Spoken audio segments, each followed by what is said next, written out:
အရန်ကောင်းတဲ့စာသားလေးတွေပါပန်းနိုင်ကိုရောက်ဖို့အတွက်လဲလူတွေရဲ့မျက်လုံးကိုမကြည့်ပါနဲ့ကိုလန်းကိုသာကြည့်ပါအောင်မြင်မှုတွေရဖို့အတွက်လဲလူတွေရဲ့စကားကိုနားထောင်မနေပါနဲ့ကိုဆုံးဖြတ်ချက်ကိုသာခိုင်ခိုင်မာမာချပါဘဝတလန်းအတွက်လူတွေရဲ့အပြုမှုတွေကိုဂရုမစိုက်ပါကိုလုံးတင်တာကိုရဲရဲဝံ့ဝံ့လုပ်ပါစကားများများပြောမိရင်ယူနေလားလို့အထင်ခံရလိမ့်စကားပြန်မပြောရင်လဲမာနာကြီးတယ်လို့အထင်ခံရလိမ့်အမြဲတမ်းပြုံးနေရင်ပေါ်တော်တော်လို့အထင်ခံရလိမ့်တီတီကြီးကြီးနေမိရင်လဲဘဝင်မြင့်တယ်လို့အထင်ခံရလိမ့်မယ်ကိုဘဝကိုကိုယ်တိုင်သိနေတာပဲလို့သူတစ်ပါးကိုမထိခိုက်ဖဲနဲ့ကိုအစဉ်ပြေသလိုနေထိုင်တတ်ဖို့အရေးကြီးတာပါသူတစ်ပါးလဲကြနေရင်စေတနာတန်တန်နဲ့ကိုတတ်နိုင်တယ်လို့ဆွဲထုတ်ပေးလိုက်ပါကိုလဲကြနေရင်တော့ကိုယ်တိုင်ပဲပြန်ထနိုင်အောင်ကြိုးစားပါဘာကြောင့်လဲဆိုတော့ကိုယ့်လိုစိတ်ဓာတ်မျိုးကသူတစ်ပါးစီမှာရှိချင်မှရှိမှာလေမနေ့ကဆိုတာတိတ်တစ်ခုပါမနှက်ဖန်ဆိုတာအိမ်မက်တစ်ခုပါဒီနေ့သာလဲဘဝတစ်ခုလေ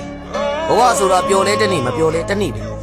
အကောင်းဆုံးဖြစ်အောင်ဘလို့ဖြတ်တန်းရမလဲဆိုတဲ့အပေါ်မှာအဲ့ဒါလည်းကိုယ့်အပေါ်မှာပဲမူတည်တယ်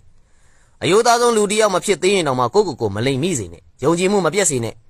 ကိုယ့်အတွက်ယုံကြည်ရဆုံးဟာကိုယ့်တယောက်တည်းပဲရှိပါတယ်